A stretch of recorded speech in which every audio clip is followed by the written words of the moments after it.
Thanks ಕಣ. Thank you so much. Thank you.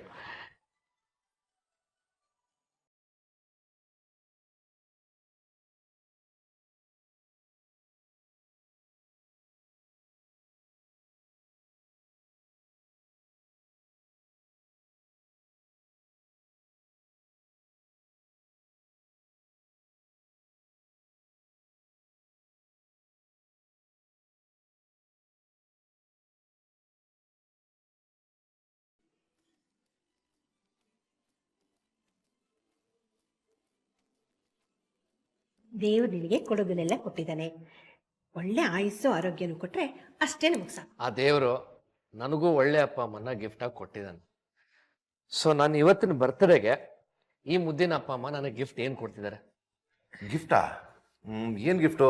ಹಾ, ನಿನಗೆ ಒಂದು ಒಳ್ಳೆ ಹುಡುಗಿನ ಹೆಂಡತಿಯಾಗಿ ಗಿಫ್ಟ್ ಮಾಡ್ತೀವಿ, ಓಕೆನಾ? ಹಾಯ್, ಇದು ಒಂದು ಗಿಫ್ಟ್ ಅಪ್ಪ. ಮತ್ತಿನ್ನೇನು ಪುಟ, ಮಗಂಗೆ ಒಂದು ಒಳ್ಳೆ ಕೆಲಸ ಸಿಕ್ಕಿದೆ. ಈಗ ಒಂದು ಒಳ್ಳೆ ಹೆಂಡತಿ ಸಿಗೋದು ಗಿಫ್ಟ್ ತಾನೇ. ಅದು ಅಲ್ಲದೆ ಈ ಗಿಫ್ಟ್ ಅಲ್ಲಿ ಒಂದು ವಿಶೇಷತೆ ಇದೆ, ನೀವೇ ಹೇಳ್ರಿ. ನಾನೇನು ಹೇಳೋದಿದೆ, ಎಲ್ಲ ನಮ್ಮ ಕುಲ್ಪುತ್ರ ಹೇಳ್ಬೇಕು. ಏನೋ ಮಗನ, ಯಾವ್ದನ್ನ ಹುಡುಗಿನ ಲವ್ ಮಾಡಿದ್ಯಾ? ಹೇಳೋ, ಪರವಾಗಿಲ್ಲ. ನೋಡು, ಇವತ್ತು ನೀನು ಯಾವುದೇ ಹುಡುಗಿನ ಕರ್ಕೊಂಬಂದು ಎದುರಿಗೆ ನಿಲ್ಸಿದ್ರು ಅವಳೇ ನಮ್ಮ ಸೊಸೆ ಅಂತ ನಾವು ಒಪ್ಕೊಂಡು ಮನೆ ತುಂಬಿಸ್ಕೊತೀವಿ. ಅದೇ ಈ ವರ್ಷ ನಾವು ನಿನಗೆ ಕೊಡ್ತಾ ಇರೋ ಬರ್ತ್ಡೇ ಗಿಫ್ಟ್. Cool down. ನೋಡಿ, ಇವತ್ತಿನವರೆಗೂ ನನ್ನ ಲೈಫಲ್ಲಿ ಯಾವ ಹುಡುಗಿ ಬಂದಿಲ್ಲ. ಒಂದು ಕೆಲಸ ಮಾಡಿ, ನೀವೇ ನನಗೊಂದು ಹುಡುಗಿ ಹುಡುಕಿ, ಆ ಹುಡುಗಿ ಇಷ್ಟ ಆದ್ರೆ ಮಾತ್ರ ನಾನು ಮದುವೆ ಆಗ್ತೀನಿ. ಇದು ನೀವು ನನಗೆ ಕೊಡೋ ಗಿಫ್ಟು. ಸರಿ, ಹಾಗಾದ್ರೆ ನಾನು ಈಗಲೇ ಬ್ರೋಕರ್ ಪಂಕಜಂಗೆ ಫೋನ್ ಮಾಡ್ಬಿಟ್ಟು ನನ್ನ ಮಗಂಗೆ ಒಂದು ಒಳ್ಳೆ ಹುಡುಗಿನ ಹುಡ್ಕೊಡಮ್ಮ ಅಂತ ಹೇಳ್ಬಿಡ್ತೀನಿ. ರುಕು ಸರ, ರುಕು. ಗಂಟೆ ನೋಡು 12. ಇಷ್ಟೊತ್ತು ನಿನ್ ಫ್ರೆಂಡ್ ಪಂಕಜ. ಸರಿ ಸರಿ, ನನ್ನನ್ನೇನು ಹಾಸ್ಯ ಮಾಡಬೇಡಿ. ಬೆಳಿಗ್ಗೆ ಎದ್ದ ತಕ್ಷಣ ಅವಳಿಗೆ ಫೋನ್ ಮಾಡ್ತೀನಿ. ಮನೋಜ್ ಒಂದು IT ಕಂಪ್ನಿಯಲ್ಲಿ ಕೆಲಸ ಮಾಡ್ತಿರೋಂತ ಉತ್ಸಾಹಿ ಯುವಕ, ಒಳ್ಳೆ ಕೆಲಸ, ಅಪ್ಪ ಅಮ್ಮನ ಒಬ್ನೇ ಮುದ್ದಿನ ಮಗ, ಚಿಕ್ಕದಾಗಿದ್ರು ಚೊಕ್ಕವಾಗಿರುವಂತ ಒಂದು ಪುಟ್ಟ ಸುಂದರ ಸಂಸಾರ. ಮನೋಜ್ ಅಪ್ಪ ಅಮ್ಮ ಅವನ್ಗೆ ಮದ್ವೆ ಮಾಡ್ಬೇಕು ಅಂತ ಹುಡುಗಿರ್ ಫೋಟೋಸ್ ನೋಡ್ತಾರೆ, ಮಗನ್ಗೂ ತೋರಿಸ್ತಾರೆ.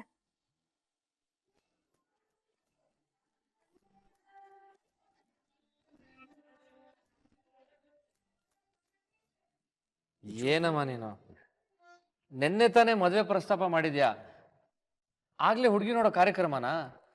ಈಗಷ್ಟೇ ನನ್ನ ಕೆಲಸ ಸಿಕ್ಕಿದೆ, ಒಂದು ಸ್ವಲ್ಪ ದಿನ ಆದರೂ ಬ್ಯಾಚುಲರ್ ಲೈಫ್ನ ಎಂಜಾಯ್ ಮಾಡಕ್ ಬಿಡಿ.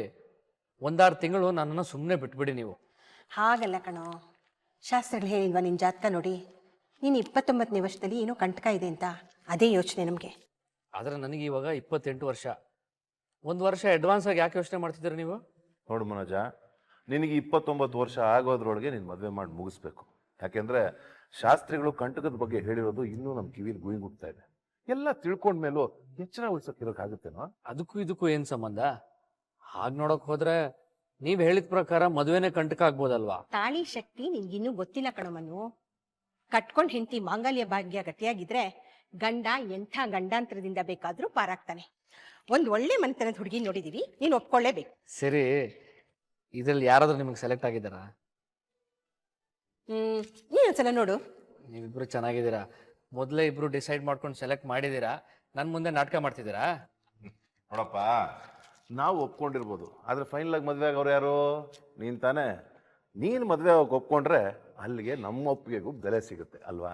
ಸರಿ, ನೀವು ಯಾರನ್ನ ಸೆಲೆಕ್ಟ್ ಮಾಡಿದಿರೋ ತೋರಿಸಿ ಒಂದ್ಸಲ ನೋಡೋಣ. ಹುಡುಗಿ ಫೋಟೋ ತೋರಿಸು.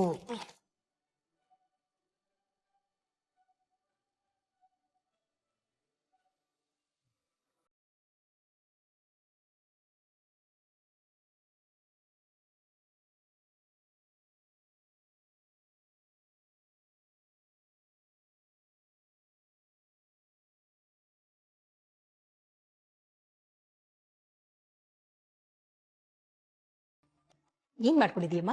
ಈ ವರ್ಷ ಡಿಗ್ರಿ ಕಂಪ್ಲೀಟ್ ಆಗಿದೆ ಆಂಟಿ. ಅಡ್ಗೆ ಬರ್ತಾ? ಅಡಿಗೆ ಚೆನ್ನಾಗಿ ಮಾಡ್ತೀನಿ ಅಂತ ಅಪ್ಪ ಹೇಳ್ತಾ ಇರ್ತಾರೆ. ದೇವ್ರು ದಿಂಡ್ರು ಅನ್ನೋ ನಂಬಿಕೆ ಇದೆಯಾ ಅಥವಾ? ಹಾ, ತುಂಬಾ ಇದೆ.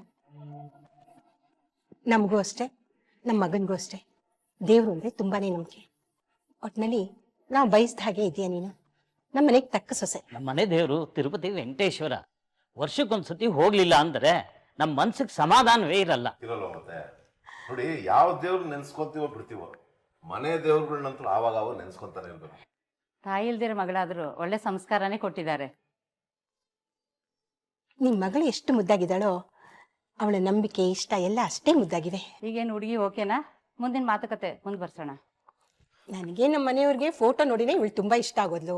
ನನ್ನ ಮಗನ್ಗೂ ಫೋಟೋ ತೋರಿಸಿದ್ವಿ, ಈಗ ಎದುರುಗಡೆ ಕರ್ಕೊಂಬಂದು ಕೂಡ್ಸಿದೀವಿ. ಈಗ ಇನ್ನೇನಿದ್ರು ನಿರ್ಧಾರ ನನ್ನ ಮಗಂದೆ. ಅಂಕಲ್, ರೆಸ್ಟ್ ರೂಮ್ ಎಲ್ಲಿದೆ? ಬಾಪ.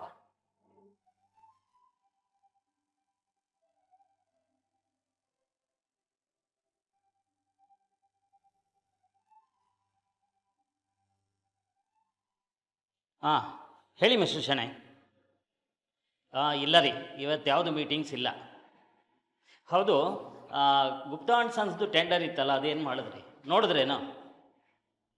ಗುಪ್ತಾ ಆ್ಯಂಡ್ ಸನ್ಸ್ದ್ರಿ. ಒಂದು ನಿಮಿಷ ಇರಿ. ಹಲೋ ಹಲೋ,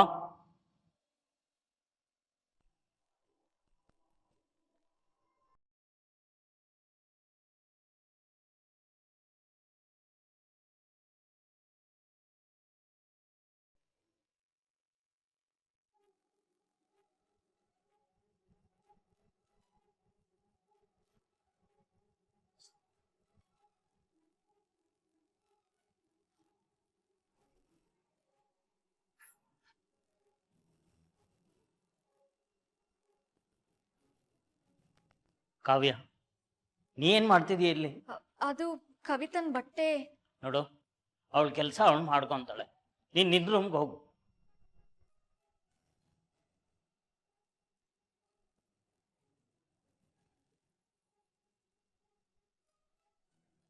ಅಂಕಲ್, ಇವರು ಅವಳು ನನ್ನ ದೊಡ್ಡ ಮಗಳು ಕಾವ್ಯ. ಮತ್ತು ಅವ್ರ ಮದುವೆ? ಇಲ್ಲ, ಈಗ ಅವಳ ಜೀವನದಲ್ಲಿ ನಾನು, ನನ್ನ ಚಿಕ್ಕ ಮಗಳು ಕವಿತಾ ಬಿಟ್ಟರೆ ಬೇರೆ ಯಾರೂ ಇಲ್ಲ. ಅರ್ಥ ಆಗಲಿಲ್ಲ. ನೋಡಿ ಮಿಸ್ಟರ್ ಮನೋಜ್, ನೀವು ತಿಳ್ಕೊಬೇಕು ಅಂತಿರೋದು ತಪ್ಪಲ್ಲ, ಆದರೆ ಅದನ್ನು ಹೇಳೋ ಸಮಯ ಇದಲ್ಲ.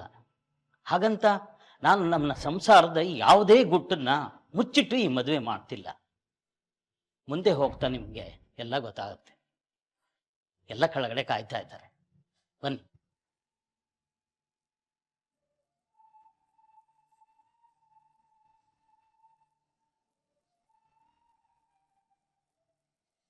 ನಮಗಂತೂ ನಿಮ್ಮ ಮಗಳು ತುಂಬಾನೇ ಇಷ್ಟ ಆಗ್ಬಿಟ್ಲು. ಸಂತೋಷ. ಹಾಗಿದ್ರೆ ಮುಂದಿನ ವಿಷಯ ಮಾತಾಡ್ಬೋದಲ್ಲ? ಅದು ನನ್ನ ಮಗನ ಅಭಿಪ್ರಾಯ ನನಗೆ ಮುಖ್ಯ. ಏನು ಹೇಳ್ತೀವಿ ಮನು? ಅಪ್ಪ, ಮನೆಗೆ ಹೋಗಿ ತಿಳಿಸಿದ್ರೆ ಓಕೆ ಅಲ್ವಾ? ಇನ್ನೇನು ಗುಟ್ಟಿರುತ್ತೆ ಮನೆಗೆ ಹೋಗಿ ಮಾತಾಡೋದಕ್ಕೆ?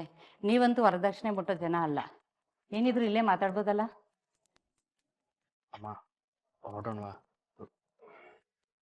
ಸರಿ, ನಾವಿನ್ನು ಹೊಡ್ತೀವಿ. ಮನೆಗೆ ಹೋದ್ಮೇಲೆ ಫೋನ್ ಮಾಡ್ತೀವಿ.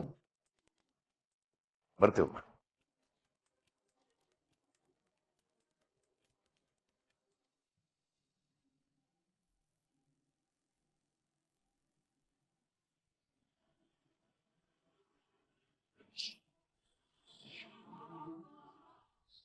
ನೀವಿಬ್ರು ಇಲ್ಲಿ ಯಾಕೆ ನಿಂತಿದ್ದೀರ ಅಂತ ನನಗೆ ಗೊತ್ತು. ನನ್ನ ಅಭಿಪ್ರಾಯ ತಿಳ್ಕೊಳ್ಳೋದಿಕ್ಕೆ ತಾನೆ. ಅಮ್ಮ, ನನಗೆ ಆ ಕವಿತಾನ ಮದುವೆ ಆಗೋಕೆ ಇಷ್ಟ ಇಲ್ಲ. ಯಾಕೋ, ಏನ್ ಕಮ್ಮಿ ಆಗಿದೆ ಅವಳಿಗೆ? ಆಚಾರ ವಿಚಾರ ತಿಳ್ಕೊಂಡಿದ್ದಾಳೆ, ದೇವ್ರ ಮೇಲೆ ನಂಬಿಕೆ ಇದೆ, ಓದಿದ್ದಾಳೆ, ನೋಡಕ್ಕೂ ಲಕ್ಷಣವಾಗಿದ್ದಾಳೆ.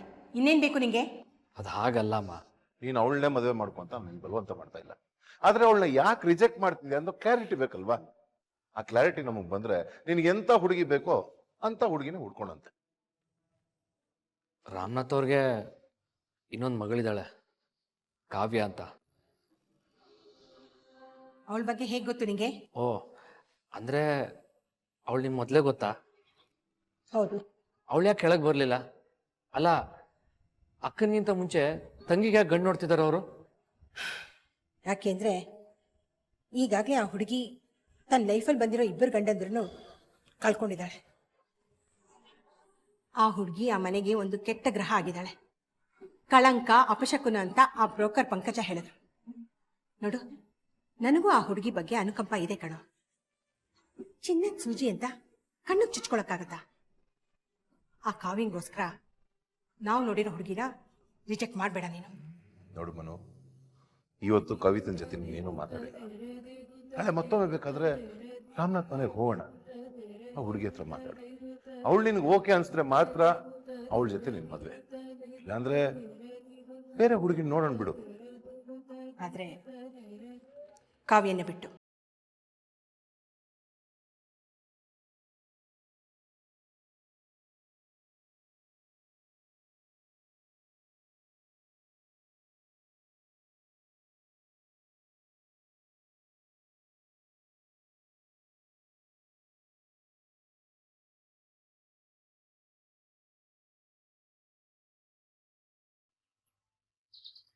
ಸಾಕಮ್ಮ.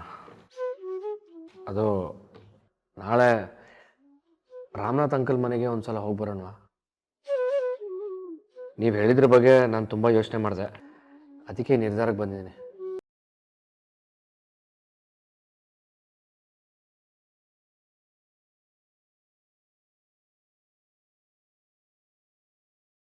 ನೀನು ಸರಿಯಾಗಿ ನಿದ್ದೆ ಮಾಡಿಲ್ಲ ಅಂತ. ನೀನು ನಿದ್ದೆ ಕೆಟ್ಟಿದ್ದ ಕಾರಣನೂ ಗೊತ್ತಾಯ್ತು. ರಾತ್ರಿ ಎಲ್ಲ ನೀನು ಅವಳ ಬಗ್ಗೆನೇ ಯೋಚನೆ ಮಾಡ್ತಿದ್ದೆ ತಾನೆ. ನನಗೆ ಗೊತ್ತಿತ್ತು ಇವನ್ಗೆ ಆ ಹುಡುಗಿ ಇಷ್ಟ ಆಗ್ತದೆ ಅಂತ. ನನ್ನ ಬಂಗಾರ, ನಾನು ಈಗಲೇ ಹೋಗಿ ಪಂಕಜಂಗೆ ಫೋನ್ ಮಾಡಿಬಿಡ್ತೀನಿ. ನಾಳೆ ರಾಮನಾಥ್ ಅವ್ರ ಮನೆಗೆ ನಾವು ಬರ್ತಿದೀವಿ ಅಂತ ಹೇಳ್ತೀನಿ. ಬರ್ತಾರೆ. ನೋಡಪ್ಪ, ನನ್ನ ಮಗಳು ಇಲ್ಲೇ ಪಕ್ಕದಲ್ಲಿದ್ದಾಳೆ. ಏನೋ ಮಾತಾಡಬೇಕು ಅಂತಿಲ್ಲ, ಮಾತಾಡು. ಏನಾದರೂ ತೀರಾ ಪರ್ಸನಲ್ ಆಗಿ ಮಾತಾಡಬೇಕು ಅಂದರೆ ನಾವೆಲ್ಲ ಹೊರಗಡೆ ಹೋಗ್ತೀವಿ. ಅಂಕಲ್ ಹಾಗೇನಿಲ್ಲ, ನಾನು ಇಲ್ಲಿಗೆ ಬಂದಿರೋದು ನಿಮ್ಮ ದೊಡ್ಡ ಮಗಳು ಕಾವ್ಯ ಜೊತೆ ಮಾತಾಡೋದಕ್ಕೆ. ಏನು ಕಾವ್ಯನಾ? ರುಕು, ಆ ಹುಡುಗಿ ಬಗ್ಗೆ ನಿನ್ ಮಗನ್ ಏನು ಹೇಳಿಲ್ವಾ? ಆಂಟಿ, ನಮ್ಮಮ್ಮ ನನಗೆಲ್ಲ ವಿಷಯ ಹೇಳಿದ್ದಾರೆ. ಅವ್ರಿಗೆಲ್ಲ ಹೇಳಿದ್ಮೇಲೂ ನಾನು ಕಾವ್ಯ ಅವ್ರನ್ನ ಮದುವೆ ಆಗ್ಬೇಕು ಅಂತ ಡಿಸೈಡ್ ಮಾಡಿದ್ದೀನಿ. ಯಾಕಂದ್ರೆ ನಾನು ಅವ್ರನ್ನ ಇಷ್ಟಪಡ್ತಾ ಇದ್ದೀನಿ. ಮತ್ತೆ ನೆನ್ನೆ ಮನೆಗೆ ಬೇರೆನೆ ಹೇಳ್ತಿಲ್ಲೋ ಕವಿತಾ ಹತ್ರ ಮಾತಾಡ್ಬೇಕು ಅಂತ? ಸಾರಿ ಮಾ, ನಾನು ಕವಿತಾ ಜೊತೆ ಮಾತಾಡಬೇಕು ಅಂತ ಹೇಳಿರಲಿಲ್ಲ. ನಾನು ಹೇಳಿದ್ದು ರಾಮನಾಥ್ ಅಂಕಲ್ ಅವ್ರ ಮಗಳ ಜೊತೆ ಮಾತಾಡಬೇಕು ಅಂತ. ಕಾವ್ಯ ಕೂಡ ರಾಮನಾಥ್ ಅಂಕಲ್ ಅವ್ರ ಮಗಳೇ ಅಲ್ವಾ? ಅದನ್ನು ಬಾಯ್ಬಿಟ್ಟು ಮನೇಲಿ ಹೇಳೋಕೆ ಏನಾಗಿತ್ತು? ಅಪ್ಪ, ನಾನು ಹೇಳಿದ್ರೆ ನೀವಿಲ್ಲಿ ಬರೋದಕ್ಕೆ ಒಪ್ತಾನೆ ಇರಲಿಲ್ಲ. ರಾಮನಾಥ್ ಅಂಕಲ್ ಅವ್ರ ಡಿಸಿಷನ್ ಏನು ಅಂತ ನನಗೆ ಗೊತ್ತಿರಲಿಲ್ಲ. ಒಂದ್ಸಲ ಡೈರೆಕ್ಟಾಗಿ ಕಾವ್ಯ ಅವ್ರ ಜೊತೆ ಮಾತಾಡಿ ಅವ್ರ ಅಭಿಪ್ರಾಯ ಏನು ಅಂತ ತಿಳ್ಕೊಬೇಕಿತ್ತು. ನೀನು ಮಾತಾಡ್ತಿರೋದು, ಮಾಡೋಕೆ ಹೊರಟಿರೋದು ಅವ್ರು ಅವಮಾನ ಮಾಡ್ದಂಗಲ್ವ ನಾವು? ಖಂಡಿತವಾಗ್ಲೂ ಇಲ್ಲಪ್ಪ, ಇದು ನನ್ನ ಜೀವನದ ಪ್ರಶ್ನೆ. ನೋಡಿ, ಯಾರಿಗೂ ಅವಮಾನ ಮಾಡೋದು ನನ್ನ ಉದ್ದೇಶ ಅಲ್ವೇ ಅಲ್ಲ. ಆದ್ರೆ ಅವ್ರು ಅದಕ್ಕೆ ಒಪ್ಕೋಬೇಕಲ್ವೋ? ಸರಿ ಬಿಡಪ್ಪ, ಅವ್ರು ಒಪ್ಕೊಳ್ಳೋದಾದ್ರೆ ನನಗೇನು ಅಭ್ಯಂತರ ಇಲ್ಲ.